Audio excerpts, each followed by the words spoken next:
Welcome into Duval Daily, presented by GenJag.com. I'm Jordan Lugo. Thanks so much for tuning in here. Out here on vacation with the fam, but wanted to get y'all another video here this week.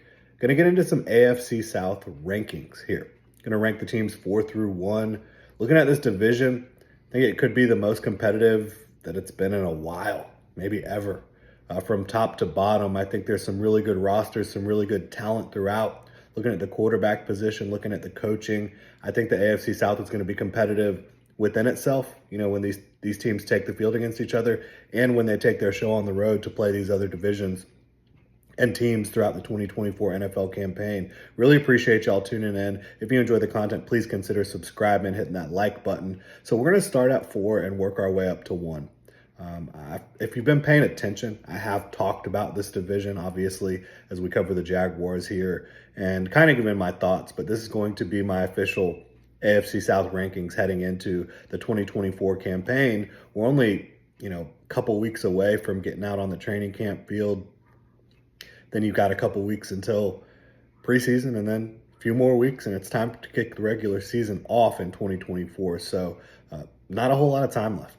I know it might feel like it's going slow, inching along here day to day for all the NFL fans out there, but it's coming. It really is. So looking at the number 4 team in the AFC South for me, it is the Tennessee Titans. And as much as this might come off as, Jaguar fan, covers the Jaguars, Titans hater, I actually like their coaching direction with Callahan. He brings along his dad as the offensive line coach, unbelievable offensive line coach. So I think you'll see improvement there. Denard Wilson from the Ravens, defensive coordinator. I like the coaching situation in Tennessee. I really do. When I look at this football team, though, and there's a lot of talent. There is. They've greatly improved their talent. They spent a lot this offseason to do that. I still think the right side of the offensive line will struggle a bit when you look at the two guys there. I still think that, Nicholas Petit-Frere has not proven much. Sadiq Charles, we'll see. I do like adding Lloyd Cushenberry at center, right? Peter Skoronski, obviously a very good young football player, needs to improve in year 2.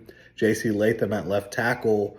I still think that he has a lot of developing to do. One of the youngest players in the draft. Unbelievable talent, physicality, upside, but it's going to take Bill Callahan getting the most out of that group for, in my opinion, for it to even be average in 2024. I think that would be a major step in the right direction. I don't know if it's going to happen.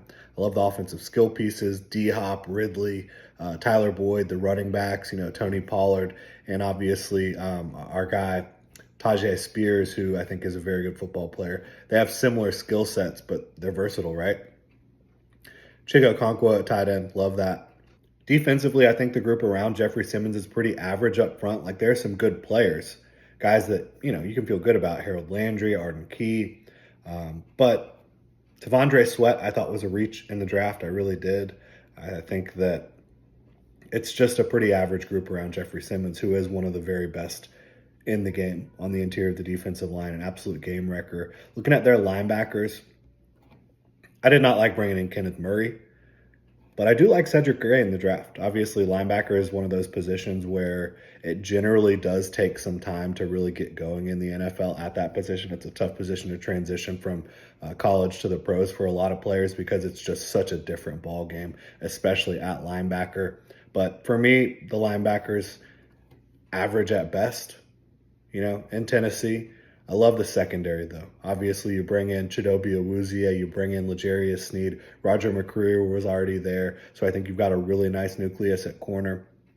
Amani Hooker and Elijah Molden at safety. I think you like that a lot. I think that there's some nice depth that they've acquired over the last couple of years in the secondary. So I think the Titans do have a good secondary. I think that they have a good defensive coordinator. Obviously, Denard Wilson has yet to do it as a defensive coordinator in the NFL, but I like the system he comes from. Ravens DCs generally end up, or Ravens assistants that become defensive coordinators generally end up doing a pretty damn good job. So I think it'll be interesting to see how their defense plays, but ultimately I'm just not a big believer in Will Levis at this point. I don't think he's going to become that assassin, that field general. I think there will be games with him where you absolutely have a lot of fun. He can throw the ball all over the yard. When he's well protected, when he doesn't have to read the field a ton, when it's clean for him, He can light you up, certainly, but I just don't see that happening consistently enough behind this offensive line in this offense in 2024 for the Titans to really push to make a run at even being in the top half of this division. I just would be really surprised at this point in 2024. But I like their overall direction.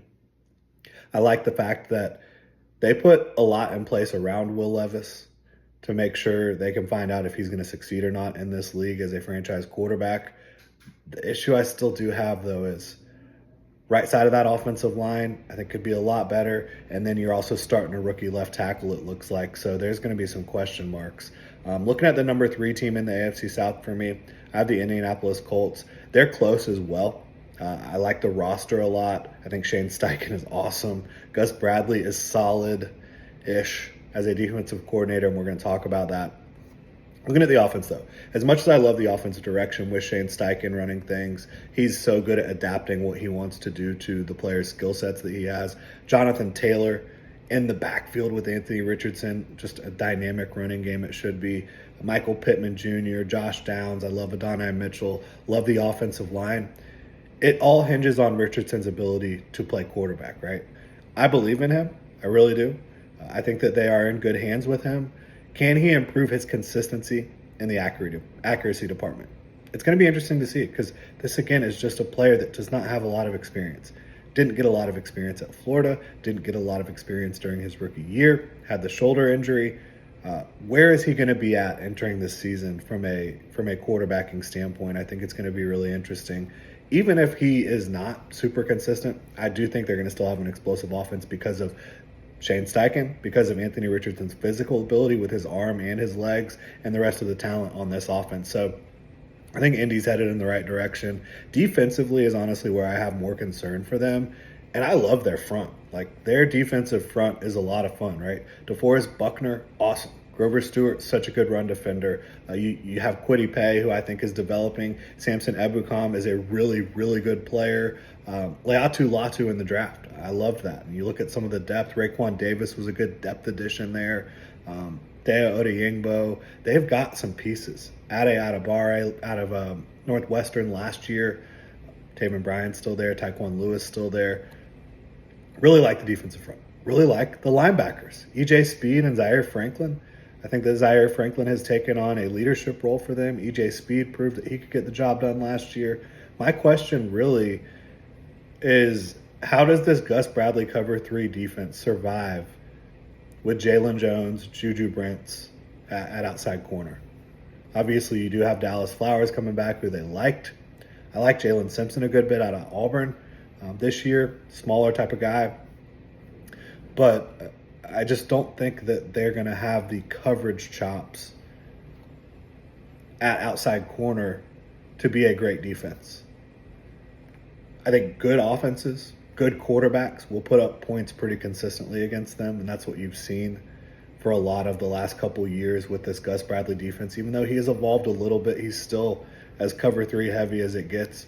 I mean, just look at what Trevor Lawrence has done to them the last couple years. Trevor Lawrence has absolutely roasted the Indianapolis Colts defense. And speaking of Trevor Lawrence, I have the Jaguars at number 2. They've got the quarterback, they've got the coaching, they have enough offensive line, right? Like, every single one of their starting offensive linemen is at least solid in pass protection. They have enough receivers. Christian Kirk, a very good slot receiver. Evan Ingram, a very good receiving tight end. Gabe Davis, he is a kind of niche X-receiver. Brian Thomas Jr., can he pop in year 1, right? I think that you have Travis Etienne, a super explosive back. You have a beastly defensive front with Eric Armstead, Josh Allen, Trayvon Walker, Devon Hamilton getting back healthy. Some good depth there. Very good linebacker group with Foye Oluokun and Devin Lloyd. Good safety room with Cisco and Antonio Johnson. I think Tyson Campbell and Ronald Darby is an interesting pairing at corner. I really believe in Tyson. I think Ronald Darby is a good scheme fit. He's been injured a lot throughout his career. You know, I believe Ryan Nielsen will cook as the Jaguars defensive coordinator. That's exactly what he's done, you know, in Atlanta last year, the Saints before that. Can the offensive line run blocking improve, I think, is a big question for the Jaguars. Can Brian Thomas Jr., again, pop as a rookie? He's going to need to. And can Gabe Davis fill the role of an X? Can those two combined on the outside stretch the field and help open things up for everyone else? Make plays on the ball for Trevor Lawrence down the field like the receivers did not last year. I think they're a lot closer than many think to the Texans. I think the Jaguars could win the division thanks to Trevor Lawrence, Doug Peterson, that defensive front I mentioned, Ryan Nielsen, and the absence of any glaring weaknesses. Center was a problem. It's fixed. Interior defensive line was a problem. It's fixed. Defensive coaching was a problem. It is fixed. Ultimately, I think how much play calling power does Doug take back is another big question. He needs to have his fingerprints on the offense. He needs to have his finger on the pulse of that offense a lot more than he did in 2023 for the Jaguars to get back where they want to be. And that's atop the AFC South. Looking at the Houston Texans, who I do have at number 1, quarterback, CJ Stroud. Coaching, D'Amico Ryans, Bobby Slowick. Offensive line, receivers, running backs, edge rush. I do think maybe fair questions about the interior of the defensive line. Obviously, you did bring in a really good player, a really underrated player for a lot of years to play some interior defensive line, and Danico Autry. You have Mario Edwards, who's a good football player. I think Foley Fatukasi, when healthy, can be a stout run defender, but you haven't seen that the last couple of years. They did just bring Jerry Hughes back, who has been playing forever, but he's still good. I like their linebackers. They brought in Aziz Al-Shaair, who has experience with D'Amico Ryan. Development from Christian Harris. Henry To'oTo'o played a lot last year. You did lose Blake Cashman. Looking at the secondary, Derek Stingley is a rising star. Desmond King, a very good nickel. Jimmy Ward, Jalen Petrie, love those two at safety. Kalen Bullock was an interesting pick for them because he is a great coverage safety. Leaves a lot to be desired in the tackling department. Everybody points to their CB2 as an issue.